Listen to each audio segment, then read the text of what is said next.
Steve's always had a hearing loss from birth to a certain extent, but in the last probably, I don't know what it was, 4 or 5 years, one ear completely almost lost hearing, and then 2 years after that, the next ear completely dropped off. The period between me losing my hearing completely and getting the implant actually done was best part of a year, and I would say without a shadow of a doubt that was the worst time of my life, because your whole life just shuts down.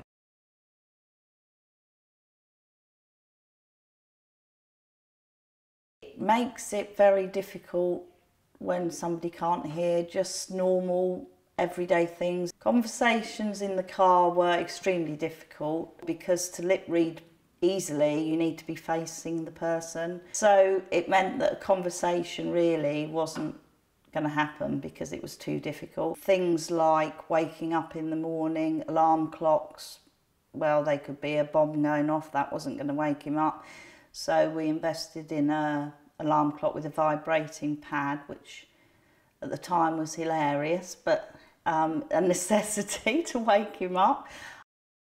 So really a lot of his life was affected. When your family have lived with the level of hearing loss that I've had for some time, it's hard for them as well, because you can't just expect people to stop conversations and repeat it and repeat it and repeat it. Conversations don't work like that, they have to flow. And so you become resigned to the fact that you are just going to sit there on the peripherals and just try and understand some of what is going on.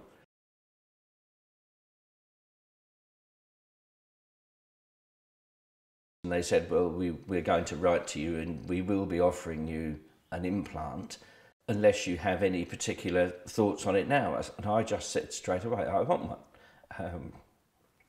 Because you can't exist without it. The cochlear implant really is the magic one because he's managed to get his life back because of that. As far as family life, he's much more involved in conversations.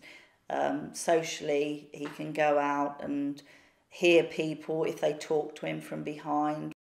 He can answer the phone and take calls, which he couldn't do. So it's been a huge impact, really.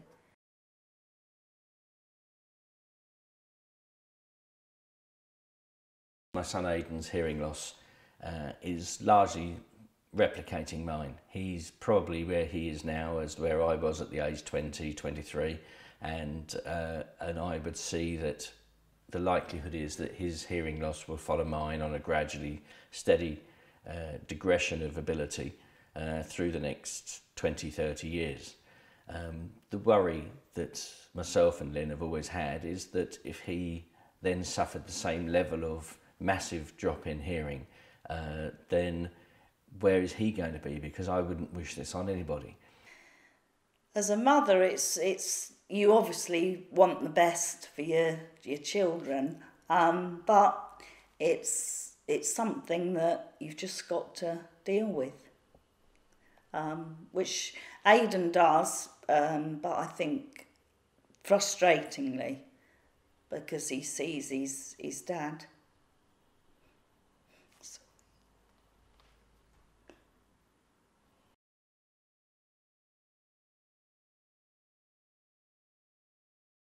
But I do think that now, with the technology, if they can do for me what they've done now, that in 30 years' time, they'll be able to do something substantially better for him, and hopefully long before it gets to that point. It's absolutely essential that research continues and development of the technology continues so that people like Aidan, my son, is able to have a perfectly normal life in 2 decades' time.